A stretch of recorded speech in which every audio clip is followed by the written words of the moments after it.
Happy Thursday, church family. It's I, Pastor Henry, with Pastor Michael. Woo! Woo, woo, woo. Who, by the way, has got quite a nice haircut. Thanks to a friendly man named Eric. Ah, yes. If you're like, Eric, who? You should check him out.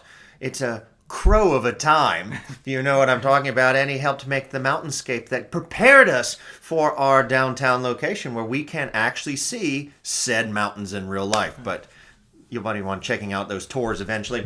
Anyway, this is our time of week where we always like to tell you what's coming up this Saturday at the 7th Collective. We are now fully entering the Christmas season, if you hadn't been aware by the incessant Christmas music everywhere in every store.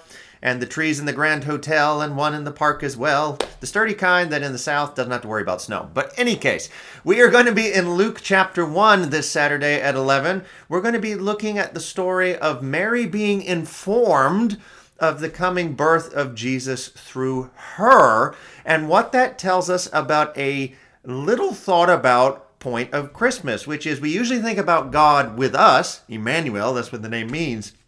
But what if the Christ coming also means us with us?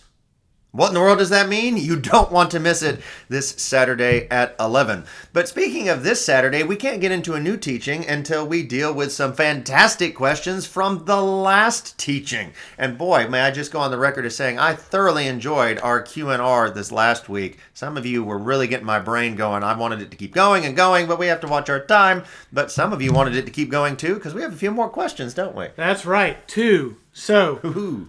us with us sounds like us squared, which is the number 2. So we're going with 2 questions because that's what we have remaining from this week. And actually, cool thing is, one of these questions didn't even come till Tuesday of this week. So that always means that if you're watching it later than normally planned and you have a question, still submit it, okay? Still submit it. We'll get to it. Oh, cool. All right, here we go. Both of them are a little bit more practical this week, which I think are fantastic so we can understand how do we apply things we learn to our lives. These are 2 great ones. So here we go, Pastor Henry. Question number 1. In the story, again, story of the demoniac, which we covered, the entire city witnessed the man both before and after his deliverance. They saw his bondage and his transformation. Today, many people do not visibly see others' struggles or their demons. How does this change the nature of our witness compared to his? Okay. That's profound, especially in the Western societies, right, where most of us try and kind of keep things close to the chest. We are not very open with things. But I would push back on that slightly in the sense that, obviously, as we talked about Saturday, they had been watching this man's struggles for quite some time. This was not a simple thing like, a casual walker would have walked by and been like, that guy's got some issues. I mean, obviously, by the time he's demon-possessed and got chains hanging off of him, it might have been obvious very quickly. But remember, we said they kept seizing him. There was this idea that there was periods where the demons would be with him, and then they're not. And then they're with him, and then they're not. Right? So there was a long period of time where people had varying degrees of interaction with this individual. There may have been times near the beginning where it was a bit harder to know what was going on. And then obviously, yes, there comes a point where it's quite obvious the guy's possessed. Right? But it doesn't tell us the degrees to which these various people knew what he was going through. They all had some inkling, maybe some better than others at various times. But this is over a length of time. So yes, we do live in a society where we tend to shield people from a lot of knowledge a lot more. Maybe you don't think, well, maybe I'm doing a really good job. Nobody can know. The thing is with witness, right? The longer someone's around you, the more they can figure something out.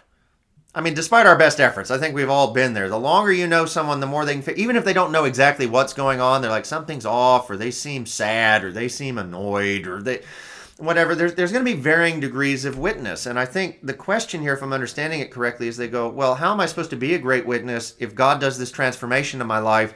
And the average person I'd walk up to goes, I had no idea there was something wrong to begin with. So, okay, fine. Well, God did something for you. Woohoo.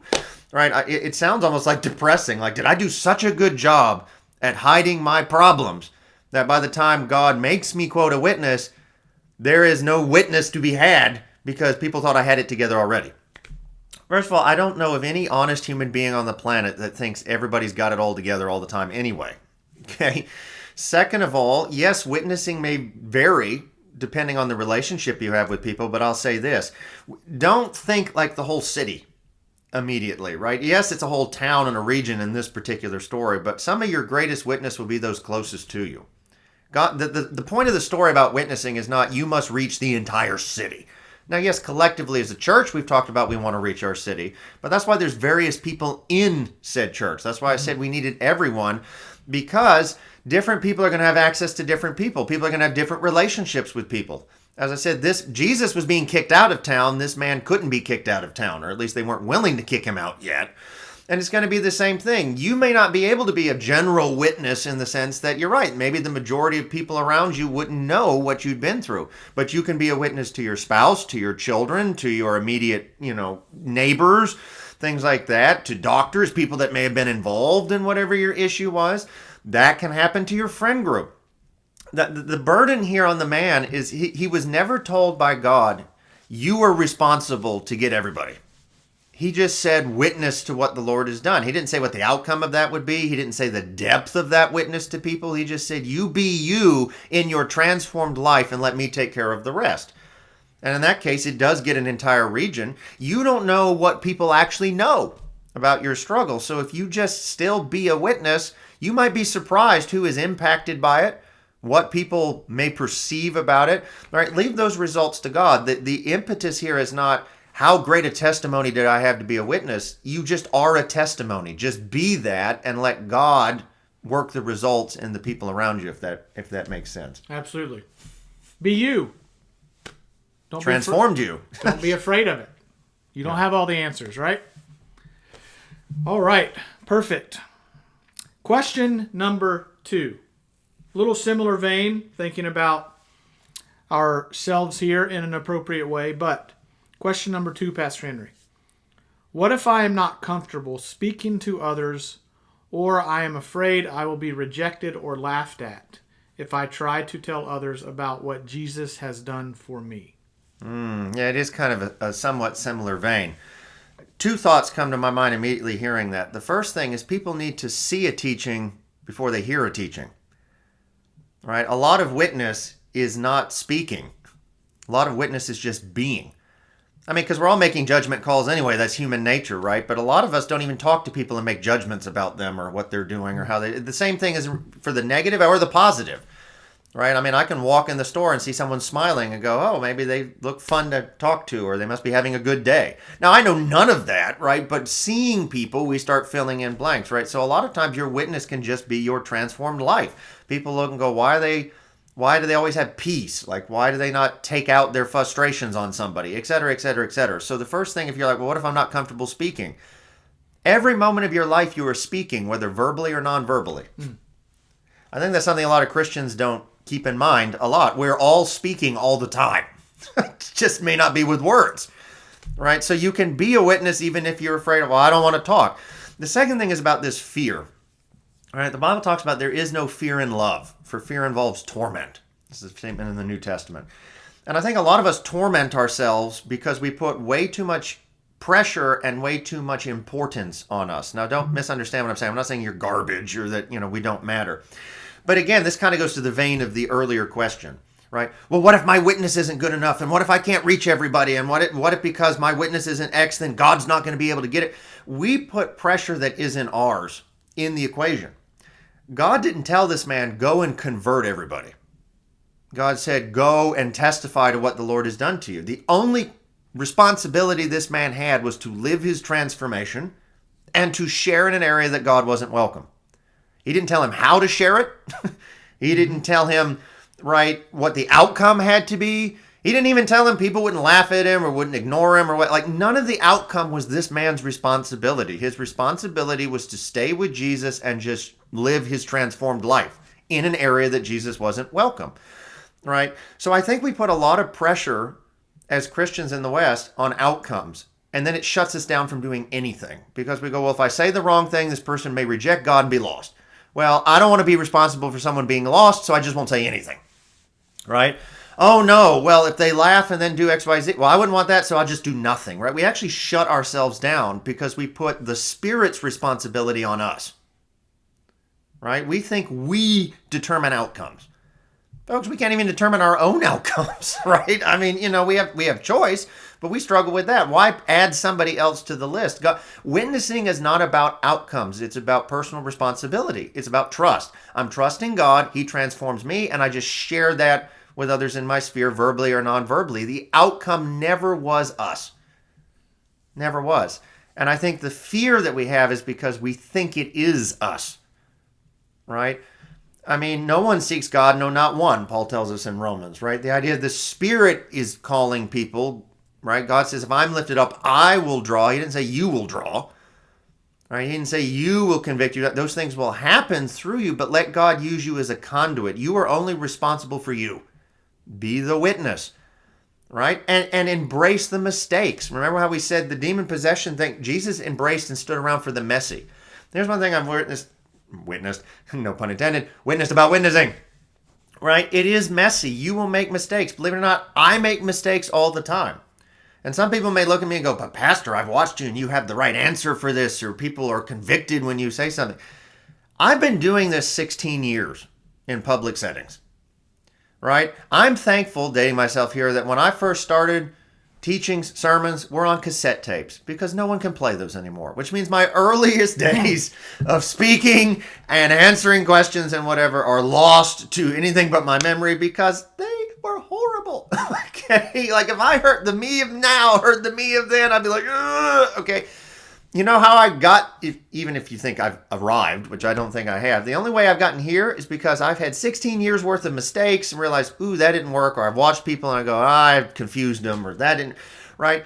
But here's the beauty of the gospel. The mistake doesn't have to kill you. If you learn from it, it's still a net positive, right? It's just like running to ride a bike. Right? No, but if you just fall off it the first time without the training wheels and go, I'll never ride a bike again because I can't do this. Why do we do the same thing in evangelism? Again, we add too much pressure. We go, oh no, I said the wrong thing, or that person laughed at me, or they didn't like what I said, or I confused them, and I guess I'm not good at this. Well, yeah, not when you first start. But like a baby doesn't just stand up and walk either. They're going to fall down, right? The struggle is a sign of life. You will be much better off embracing the struggle and realizing that God's grace is bigger than your mistakes. Right? If God is going to kick somebody out of heaven because Henry said the wrong thing to them at the wrong moment, and God goes, you were so close, but Henry screwed it up, and if he had told you the right Bible verse at that time, you would have been saved, but because Henry got in the way, you're lost because of Henry. No offense, I don't want to follow that God. I do not want to follow a God who makes my outcome determinant on other broken people around me, let alone me. I don't want, side note, I don't want my eternal destiny based even on me. I mean, fully, or at least my mistakes, right? I mean, yes, on my choice. But here's the thing. God's grace is bigger than any mistakes you may or may not make. God's grace is bigger than any laughter or anger or opposition you may or may not face, right? Again, he just asks you to be a witness, to try. We all grow in stuff. Do the same thing in the gospel. If God isn't powerful enough to work in somebody's life past your mistake, then he's not powerful enough to have reached them to begin with. So let's just stop making ourselves God, or in some sort of twisted inversion. I'm not saying that's what the questioner was saying. I'm not putting motive there. But let's also stop doing this kind of reverse pride that says, I'm so bad, God can't get around me. That's the same thing as going, I'm so great that God needs me. Right? Both things think that you are such a thing that God's having to revolve around it, and not that we have to go to God. Sure. If that makes sense. So, I mean, yeah, I get the fear. I guess in a more practical term, acknowledge that. Tell the Lord you're scared. Help me be calm. Help show me what to do or not to do. I mean, remember, you don't have to do this alone either. I know in the story he gets left behind because Jesus has been kicked out, but here's the thing. I mean, I guess I could have made this point. Good final point to make with this. Yes, he was in an area that Jesus had been kicked out of, but Jesus had not been kicked out of him. Right? We forget that, yes, we go into enemy territory, in a sense, places that God is not welcome, but the Holy Spirit dwells in you. God dwells in you. You make the choice for if God can be in you. So in that sense, he doesn't even go alone. Right? Yeah, Jesus may not have been physically present, being able to interact in a certain way, but he could be within him. Sure. right? So you don't have to do this alone either. Let God help you through the fear and figuring it out. Pray before a situation. Go, God, I don't know what to do. Impress me if I need to say something, or trigger my brain to realize, oh, now would be a good moment to just say one thing, or even trigger me to stay quiet and not think it, not just to listen. Right? I know that's hard even for personalities like me. God gave you 2 ears and 1 mouth. Sometimes witnessing is just using the 2 ears. Right? So, but God can do this with you. I think a lot of times we think it all lands on us. Again, not just on outcomes, but to figure it out. And no wonder the church struggles in the West with thinking the Holy Spirit isn't really God. We've killed him off in practice because we don't need him. I'll figure it all out. I'll deal with my mistakes. I'll get through. No, you don't have to. God didn't leave you. They may have kicked him out of their lives, but you don't have to kick him out of your life. Take him with you. That makes sense. Sure. Reminded me of this. Don't let our barriers get in the way of his bridges. Sounds like something the other day. Man, that was smooth, like your haircut. I just thought of that while you were answering it. So, hey. But anyway, that is it. We hope you enjoyed us coming from another galaxy today. Seems like that as I look around behind me here, though. If you can see any of those things. I felt like we were talking a lot about God's throne in a world where everyone's trying to sit on their own thrones. Yeah. In the name of the dragon. Right? Ugh. But the dragon gets defeated in our universe. That's right. So we hope you enjoyed it, everyone. Have a great week. We look forward to seeing you Saturday at 11, online or in person. See you later.